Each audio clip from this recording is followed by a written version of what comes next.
ফ্রেন্ডের সাথে এখানে বসতাম, অনেক আড্ডা দিতাম। সব কিন্তু কামলা মানে দিন চুক্তি, এরা হচ্ছে কাজ করে। আজকে রান্না করছে হচ্ছে পদ্মা নদীর টাটকিনি মাছ। দেখতে পদ্মা নদীর মাছ, যেহেতু পদ্মা নদীর মাছগুলো অনেক স্বাদ লাগে। সকালে ফ্রেশ ট্রেশ হওয়ার পরে তারপরে স্নান করে আসলাম, কারণ দোকানে যাইতে হয়, এই জন্য প্রতিদিন সকালে স্নান করে খাওয়া দাওয়া করে তারপরে দোকানে যাই। প্রতিদিন পাতে শাক খাওয়া ভালো।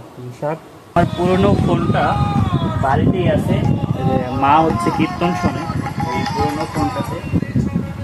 মা কীর্তন শুনতেছে, এই ফোনটা রেখে গেলাম।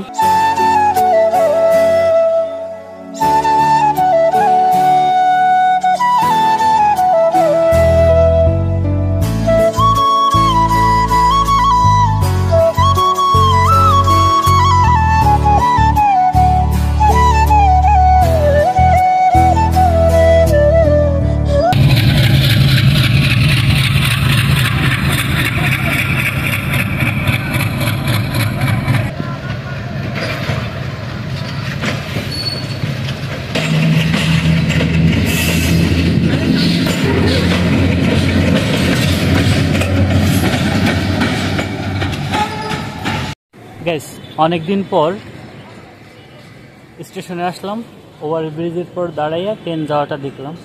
ট্রেন যাওয়া ভালোই লাগলো। দুপুরবেলা খাওয়া দাওয়া শেষে তো দোকানের মধ্যেই থাকা হয়, সেজন্য তেমন একটা জায়গায় ঘোরা হয় না। তো অনেকদিন পর আসার পরে অনেক সুন্দর একটা ভিউ দেখতে পাচ্ছি। যদিও আজকে মেঘাচ্ছন্ন, বাট প্রচুর পরিমাণে ভাবসা গরম। এ হচ্ছে ওভারব্রিজের ভিউ। আর সারাদিন ব্যস্ত থাকার কারণে তেমন হয়তো বা ব্লগ ওইভাবে করতে পারি না। তো বিশেষ বিশেষ কিছু মোমেন্টগুলো তোমাদের মাঝে তুলে ধরার চেষ্টা করি। তো এখন যেমন ওভারব্রিজে এখানে বসে আছে, এখানে লাস্ট কবে বসছি জানি না, বাট ফ্রেন্ডের সাথে এখানে বসতাম, অনেক আড্ডা দিতাম। কলেজে থাকতে, হাই স্কুলে থাকতে অনেক মজা করছি। আর এখন ঠিক এই নিস্তব্ধ যেমন প্ল্যাটফর্মটা, ব্যক্তিগত জীবনেও ঠিক তেমনটাই হয়ে গেছে। লাস্ট কবে স্টেশনে বন্ধুদের সাথে আড্ডা দিছি আমার মনে নাই, তবে এইখানে কলেজ আর হাই স্কুলে থাকতে অনেক মজা করছি। এখন হয়তো বন্ধুবান্ধব নাই ওইভাবে, সবাই যার যার কাজে ব্যস্ত, এই জন্য প্রপারভাবে আড্ডা দেওয়া হয় না, একাকিত্ব জীবন কাটানো হয়। এইটাই হয়তো জীবনের কঠিন একটা বাস্তবতা, এটা মেনে নিতে হবে প্রত্যেকেরই।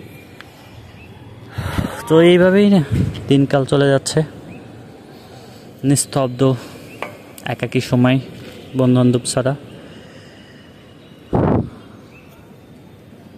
জীবিকার তাগিদে মানুষকে কত কিছু নিয়ে করতে হয়।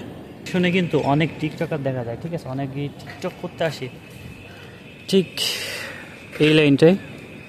অনেক টিকটকারের আগমন ঘটে রাত্রে অথবা এনি টাইম। সো বাট এখন দেখতে পাইতেছি না, যাক ব্যাপার না।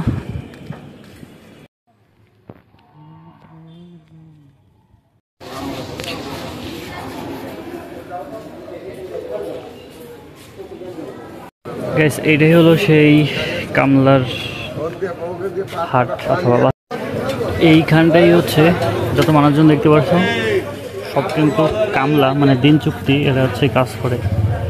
রাজবাড়ী জেলার বাইরে থেকে অনেক লোকজন আসে প্রতিদিনই এইখানে। এখানে যারা বসে আছে, এই যে এরা প্রতিদিন দিন চুক্তি কাজ করে। সো এদের সাথে একদিন কথা বলবো অন্যভাবে। আজকে চলো দোকানে যাওয়া যাক। গিয়েছিলাম ওইখানে, মানে মানুষ কেনার হাটও বলা যাইতে পারে। তো যাই হোক, ওইখানে ওনাদের সাথে অন্য একদিন আলাপ করব। তো আপাতত চলো দোকানের দিক যাওয়া যাক।